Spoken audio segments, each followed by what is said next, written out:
ఎన్నికల ఫలితాల షాక్ నుంచి ఇంకా కోలుకోని మాజీ సీఎం జగన్ కి సొంత జిల్లాలో మరో షాక్ తగలబోతుందా?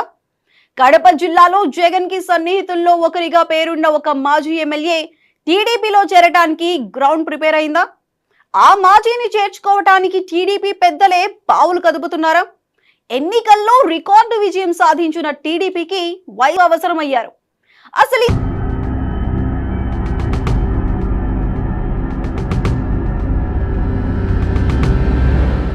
అన్నమయ్య జిల్లా రాజంపేట నియోజకవర్గంపై టీడీపీ పెద్దలు ఫోకస్ పెట్టారట. సార్వత్రిక ఎన్నికల్లో అక్కడ ఓటమి పాలవడంతో బలమైన కొత్త నాయకుడికి ఇన్ఛార్జ్ పగ్గాలు అప్పచెప్పడానికి అధిష్టానం కసరత్తు ప్రారంభించిందట. ఇదివరకే నియోజకవర్గంలో పలువురు అభ్యర్థులు టికెట్ ఆశించడంతో పాటు నియోజకవర్గ ఇన్ఛార్జిగా కొనసాగేందుకు ప్రయత్నాలు చేశారు.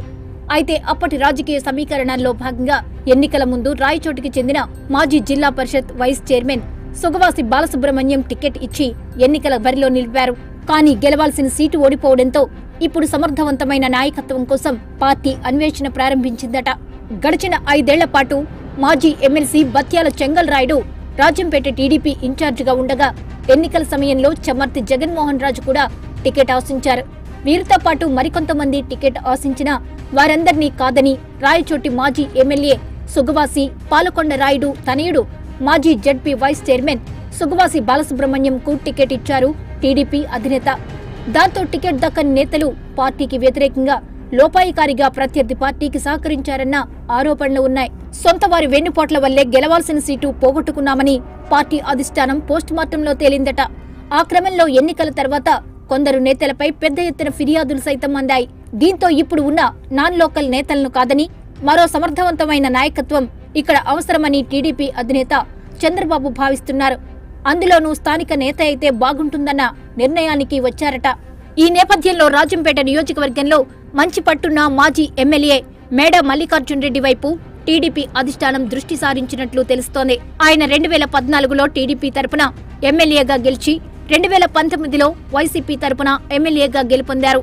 కానీ మొన్నటి సార్వత్రిక ఎన్నికల్లో వైసీపీ తరపున టికెట్ లభించకపోవడంతో ఎన్నికలకు దూరంగా ఉండిపోయారు.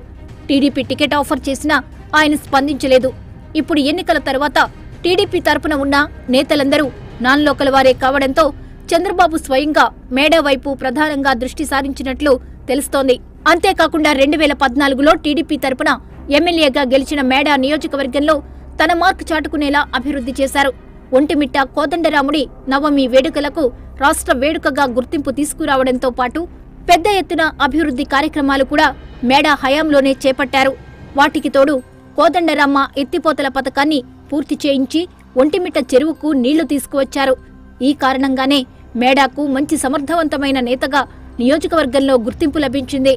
ఓవైపు అభివృద్ధి చేయడంతో పాటు సొంత కేడర్ను బలోపేతం చేసుకున్న మేడా మల్లికార్జున్ రెడ్డి పార్టీలతో సంబంధం లేకుండా గెలవడమే ఆయన సమర్థతకు నిదర్శనమంటున్నారు. ఆ కారణంగానే ఇప్పుడు మేడాను రాజంపేట టీడీపీ ఇన్ఛార్జిగా నియమిస్తే పార్టీకి మళ్లీ పూర్వ వైభవం రావడం ఖాయమని చంద్రబాబు భావిస్తున్నారట.